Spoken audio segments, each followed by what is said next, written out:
Halo, perkenalkan nama saya Evelyn Christina dengan NIM 214050118 dari kelas Hukum Agraria. Pada video kali ini kita bakal bahas mengenai salah satu jenis peralihan hak atas tanah. Terfokuskan yaitu mengenai tentang lelang. Jadi sebelum tahu gimana tentang lelang, pasti kita harus tahu nih apa sih dari definisi dari lelang itu sendiri. Jadi lelang sendiri itu merupakan suatu alternatif cara penjualan barang, yakni proses membeli dan menjual barang atau jasa dengan cara menawarkan menawarkan tawaran harga lebih tinggi dan kemudian menjual barang kepada penawar yang dengan harga tertinggi.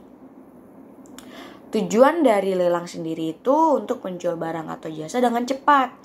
Dengan persaingan perdagangan yang makin ketat di saat ini, untuk jualan tuh kita butuh promosi yang tepat gitu. Lewat perlelangan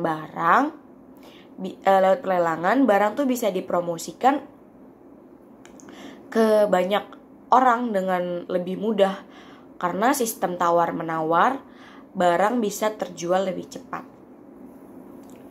Dalam teori ilmu ekonomi sendiri, lelang mengacu pada beberapa mekanisme atau peraturan perdagangan dari pasar modal.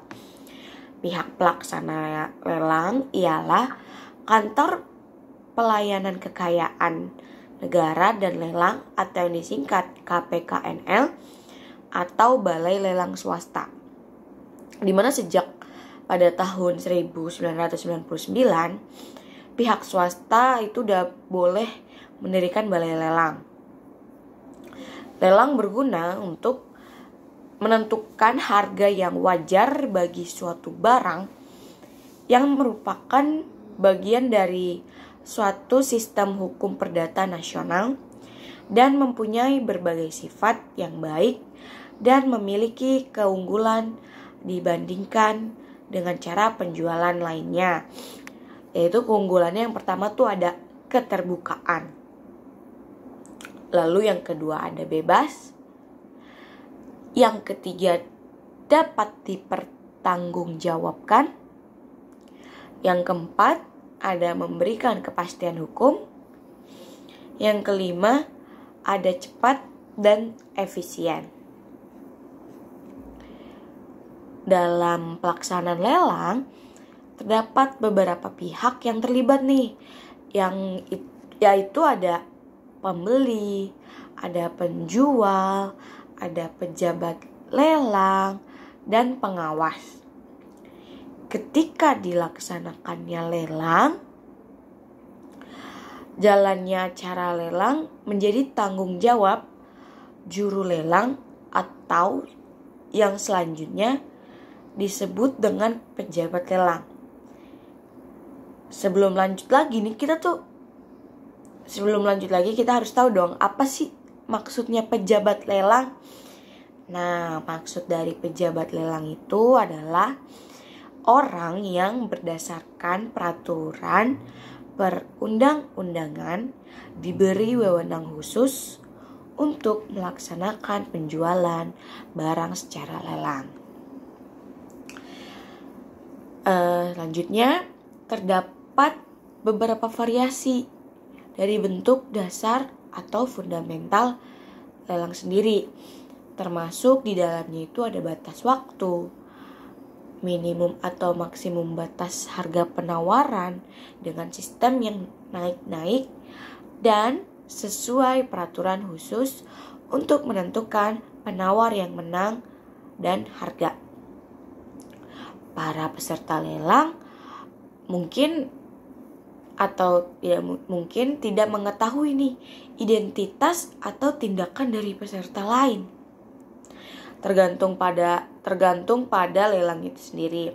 penawar dimungkinkan untuk hadir secara langsung atau melalui perwakilannya, termasuk telepon dan internet. Penjual ini biasanya membayar uang miskin, komisi kepada pelelang atau perusahaan lelang berdasarkan persentase harga penjualan terakhir. Di dalam pasal 19 UU PA ditegaskan bahwa pendaftaran tanah itu dimaksudkan untuk memberikan kepastian hukum, dalam artian di sini bahwa adanya kepastian hak atas tanah. Dalam pasal 41 PP nomor 24 tahun 1997 tentang pendaftaran tanah dijelaskan bahwa pendaftaran peralihan hak atas tanah melalui proses lelang ini hanya dapat didaftarkan jika dibuktikan dengan adanya risalah lelang yang dibuat oleh pejabat lelang, sehingga risalah lelang yang dibuat di hadapan pejabat lelang baik untuk tujuan lelang eksekusi maupun lelang non eksekusi. Nah, arti dari risalah lelang sendiri yaitu berita acara pelaksanaan lelang yang dibuat oleh pejabat lelang yang merupakan akta otentik dan mempunyai kekuatan pembuktian sempurna. Kutipan risalah lelang tersebut sudah merupakan bukti peralihan hak atas tanah layaknya AKB dalam perbuatan hukum jual beli tanah. Namun demikian, seperti halnya perbuatan hukum lain, pemenang lelang harus mendaftarkan peralihan haknya tersebut kepada kantor pertanahan terlebih dahulu. Untuk apa gunanya? Gunanya itu untuk mendapatkan kepastian hukum atas peralihan hak atas tanah yang diperoleh dari proses lelang tersebut, sehingga lelang merupakan pilihan bagi para pihak untuk mengalihkan barang, termasuk untuk peralihan hak atas tanah, walaupun untuk eksekusi agunan preferennya atau agunan yang diikat sempurna berdasarkan lembaga jaminan yang ada sesuai hukum jaminan di Indonesia. Setelah peserta lelang telah dinyatakan sebagai pemenang lelang dan mendapatkan risalah lelangnya sebagai pemilik baru yang sah, maka pemenang lelang tersebut dapat segera mendaftarkan lelang yang dimenangkannya.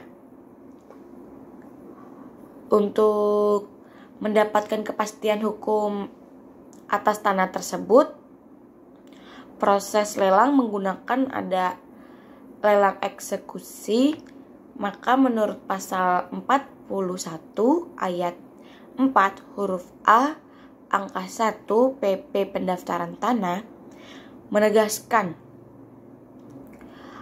bahwa lelang eksekusi tetap dapat dilaksanakan walaupun sertifikat asli hak tersebut tidak diperoleh dari pejabat lelang dari pemegang haknya. Adapun cara peralihan ataupun penyerahan hak atas tanah yang dapat dilakukan dengan balik nama, yaitu penyerahan dengan obligatoir. Penyerahan obligatoir merupakan suatu perjanjian dengan kata sepakat yang melahirkan hak dan kewajiban bagi para pihak.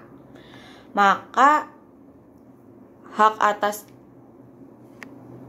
tanah tersebut akan beralih mulai dilakukan dengan penyerahan.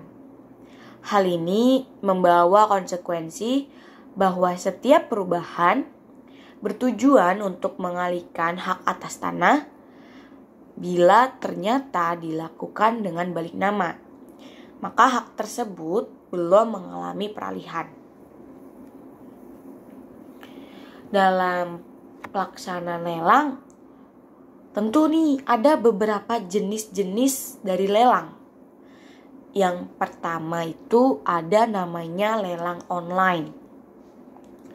Nah, lelang online di sini pelaksanaan lelangnya itu melalui internet. Atau lelang online pada hakikatnya merupakan bentuk dari perjanjian dari perikatan dari jual beli. Oke. Namun dilakukannya itu secara daring melalui situs atau aplikasi, bahkan bisa dari sosial media. Di Indonesia sendiri, penggunaan media internet dalam pelaksanaan lelang salah satunya itu lelang melalui situs atau aplikasi, ya bahkan sosial media juga. Hal ini udah dikenal sejak dikeluarkannya Peraturan Menteri Keuangan nomor 106 garing PMK.04 garing 2013 tentang petunjuk pelaksanaan lelang sebagaimana telah diubah dengan PMK nomor 27 garing 2016. Dalam pelaksanaan lelang online sendiri itu berdasarkan PMK nomor 90 garing PMK 06 garing 2016 dapat dilaksanakan melalui aplikasi lelang internet atau yang disingkat ALI dan aplikasi lelang email atau yang disingkat dengan ALE. Yang pertama tadi ada lelang online. Nah, yang kedua ada jenis lelang yaitu namanya lelang konvensional. Arti dari lelang konvensional ini sendiri, lelang konvensional ini merupakan jenis lelang yang dilakukan secara langsung di hadapan para pejabat lelang. Selanjutnya itu ada yang namanya lelang non-eksekusi wajib. Lelang non-eksekusi wajib ini sendiri merupakan lelang untuk melaksanakan penjualan barang yang telah peraturan perundang-undangannya diharuskan dijual secara lelang. Terdapat lelang yang masuk dalam lelang non-eksekusi wajib. Itu ada yang pertama, penghapusan BMN-BMD. Lanjutnya ada barang milik BUMN-BUMD. Selanjutnya ada barang milik BPJS. Selanjutnya juga ada BMN tegahan bea cukai. Lalu ada gratifikasi, ada aset properti barang bongkaran BMN. Selanjutnya ada barang habis pakai ex pemilu, ada properti ex BDL, ada inventaris ex BDL, ex kelolaan PT PPA, APU obligator PKPS, inventaris ex BPPN, properti ex BPPN, lalu ada balai harta peninggalan, ada BMKT, aset BI, barang bergerak sisa proyek, serta kayu dan hasil hutan lainnya. Selanjutnya juga ada jenis lelang namanya yaitu lelang non-eksekusi sukarela. Pengertiannya sendiri dari lelang non-eksekusi sukarela yang selanjutnya disebut sebagai lelang sukarela, yaitu lelang atas barang milik swasta, orang atau badan hukum atau badan usaha yang dilelang secara sukarela. Selanjutnya ada jenis lelang yang namanya lelang eksekusi. Lelang eksekusi sendiri merupakan jenis lelang untuk melaksanakan putusan atau penetapan pengadilan, dokumen-dokumen lain yang dipersamakan dengan itu, dan atau melaksanakan ketentuan dalam peraturan perundang-undangan. Terdapat 15 lelang yang termasuk dalam lelang eksekusi, yaitu ada eksekusi PUPN, pengadilan pajak, harta pailit, pasal 6 UU HT, benda sitaan pada pasal 45 KUHP, lalu juga ada benda sitaan pasal 271 Undang-Undang Nomor 22/2009 tentang lalu lintas dan angkatan jalan. Selanjutnya juga ada benda sitaan pasal 94 Undang-Undang Nomor 31 Tahun 1997 tentang peradilan militer. Ada barang rampasan jaksa, lalu ada jaminan fidusia. Selanjutnya ada barang tidak dikuasai atau dikuasai negara ex bea cukai. Lalu ada barang temuan, ada barang bukti yang dikembalikan tetapi tidak diambil pemiliknya, ada gadai, dan ada barang sitaan KPK. Pada pasal 584 KUH Perdata, bila dihubungkan dengan UU PA dan Statsblad 1843 nomor 27 mengenai tata cara balik nama peralihan hak milik atas tanah suatu barang, tentu masih banyak nih permasalahannya di kalangan masyarakat, baik penduduk asli maupun pendatang. Peralihan hak yang dilakukan terhadap hak atas tanah melalui proses lelang itu hanya dapat dilakukan pendaftaran kepada kantor pertanahan setempat apabila dapat dibuktikan melalui kutipan risalah lelang yang prosesnya dibuat oleh pejabat lelang dalam kurun waktu 7 hari sebelum proses pelaksanaan lelang. Maka kepala kantor lelang itu punya kewajiban perihal meminta keterangan terhadap data fisik dan data yuridis yang tersimpan dalam peta pendaftaran,